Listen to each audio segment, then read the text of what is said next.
It's 24 kilograms, so use a sack truck here. So we've got 2 bike stands. Let's go check them out. So this is the new studio for doing the videos, or workshop at the same time. We're going to fix the guys' bikes and my own. So we're nearly finished, almost got everything set up. The workbench with the tools and everything, bits and pieces. But the bikes, we need some racks for the bikes, so that's what the racks are for. So let's have a look at them.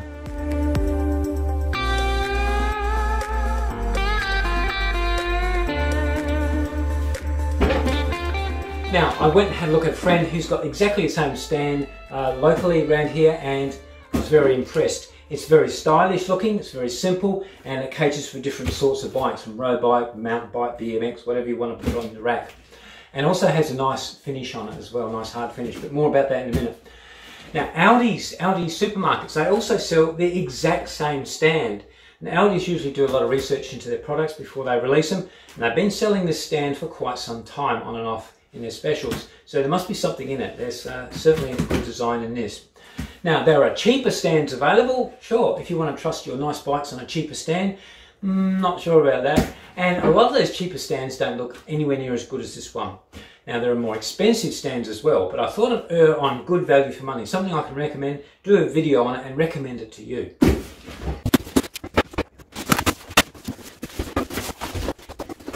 Now, these are 12 kilograms each, so if you're going to buy one, like I got these for $59 each, really cheap, but the postage for the 2 of them was $29. So if you're going to buy them, remember there's going to be some postage as well if you have to get them from a distance. So if you can get them locally and you can pick them up, then it's cheaper, like at your Aldi store when they've got them, then you'll save your postage.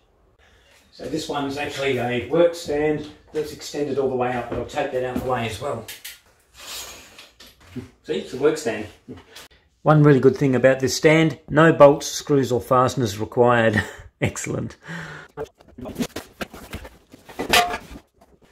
Now, always grab the instructions and read the instructions. I usually like to go through them slowly, and just in case, because sometimes there can be something small that you can miss and think, ah, that's why that was there. So have a look at the instructions. This one's really simple. It's only one little page like that. So you'll be safe in taking off all your packaging first.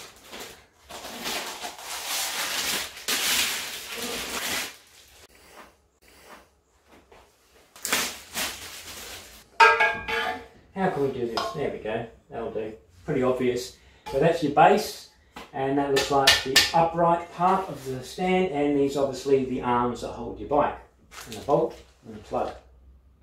Now, you take your base and turn around that way, because that's the wall that we're going to set it upon. And you take this bit, looks a bit like a drain pipe, and it goes on like that. So that points up. And it's a bit of a curve on here, which fits nicely on the curve here.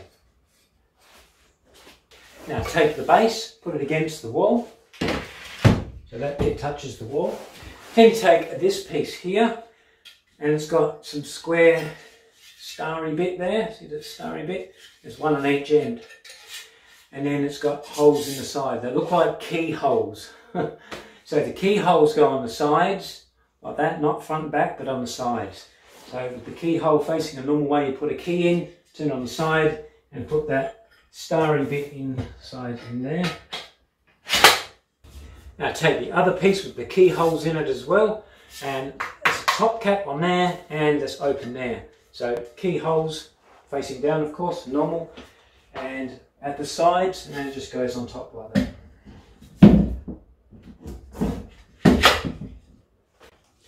Now your hooks, your bike obviously goes on these hooky bits here, and this goes into the stand, and they just slot in, just straight in like that. Now these little hooky bits that your bike sit on, they swivel, so it allows for different angles of your frame. Now you probably won't know the angle of your bike yet, so just plug another one in. Right, let's say it's the same height, and we'll just test the bike on it. And it'll wobble a bit, the stand, because it's not affixed properly. So does that look straight, or can you put that down a little bit? We'll try it down a little bit and see what happens. So it looks like it's going downhill now, so I think I'll put that back where it was.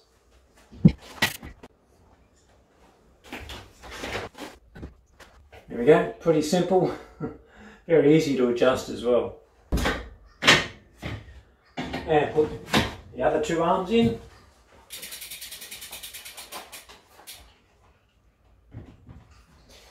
There you have it. Now, this is sitting forward, so when it's pinned back against the wall, there'll be a bit more clearance here. Now keep in mind this stand is not self-standing, it needs to be against the wall and preferably plugged against the wall. That's what that bolt and plug's for, so you can put it through at the top and fix it to the wall to hold it nice and steady.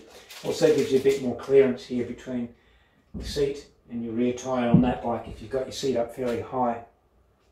The positives with this stand, first of all, really easy to put together. In fact, the second stand was in the box and fully assembled within 5 minutes. So that's a plus. And they're right, no screws, nuts and bolts or any extras. It just plugs in together with exactly what's in the box.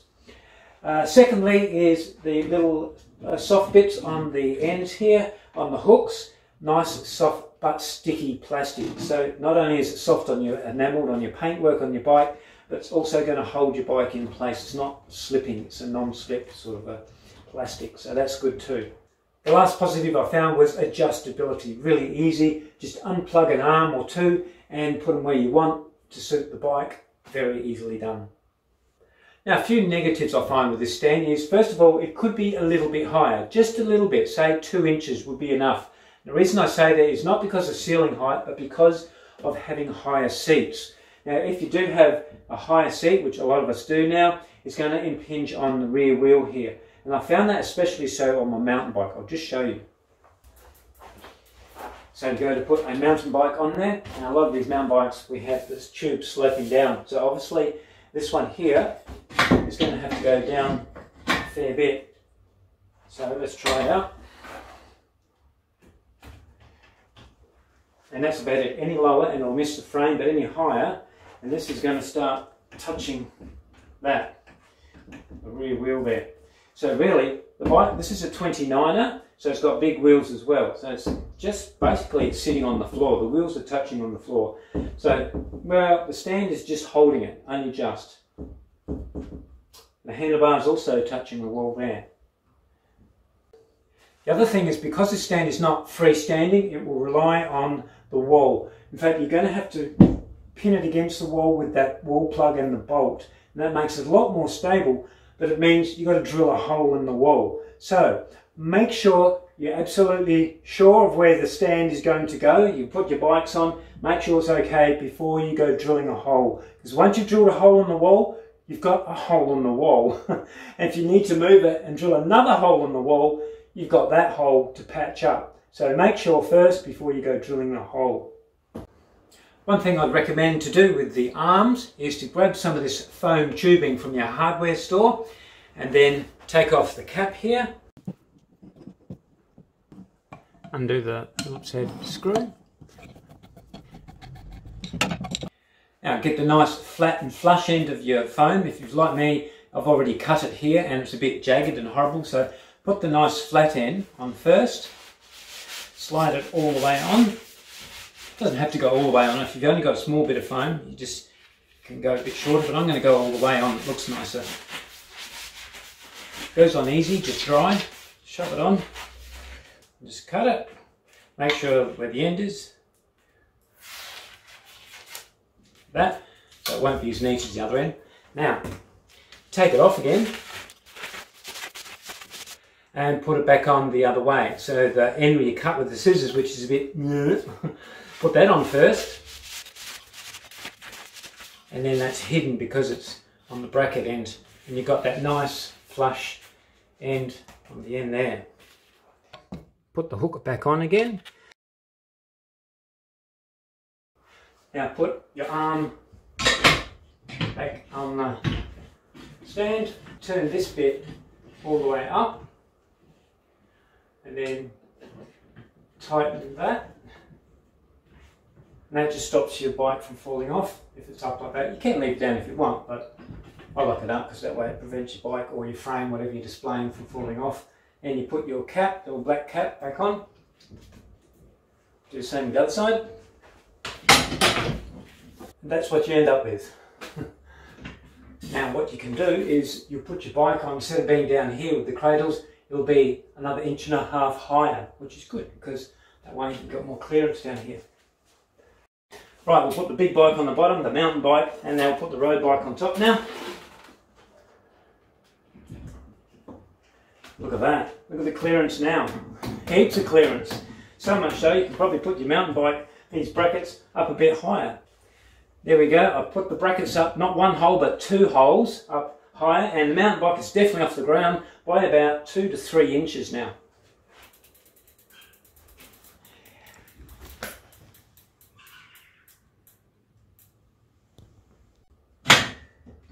Adjust the brackets and let's try the road bike. Beautiful. Easy, 2 inches off the ground and no problems. Heaps of clearance there. That's great. In fact, those brackets look really nice now. Better than the original.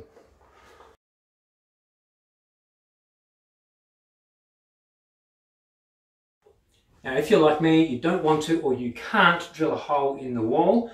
For instance, this stand I want there, the other stand I want right here, but there's a window in the way and you can't drill a hole through the window.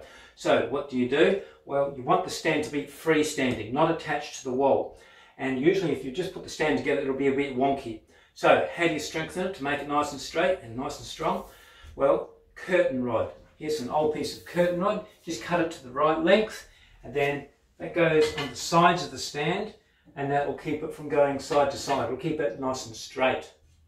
Ideally you want your curtain rod to be as long as possible inside this tube. So the maximum amount of length you can fit is from the bend in the stand down the bottom to up the top here, just short of the top. So if we measure it approximately from there to around the bend, it ends up at 1,580 millimeters. Now you're going to need 2 of these, 1 for each side.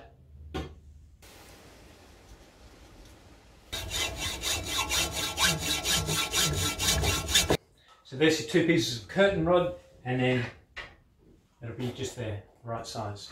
So now you stick the top piece on. Then put your arms back on.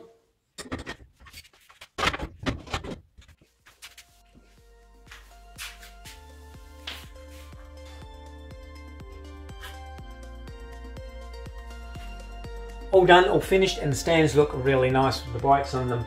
So even though I'm renting here and I can't put holes in the walls, those curtain rods made them freestanding quite well. So yep, I'd recommend those stands. Go out and buy yourself 1 or 2 of them.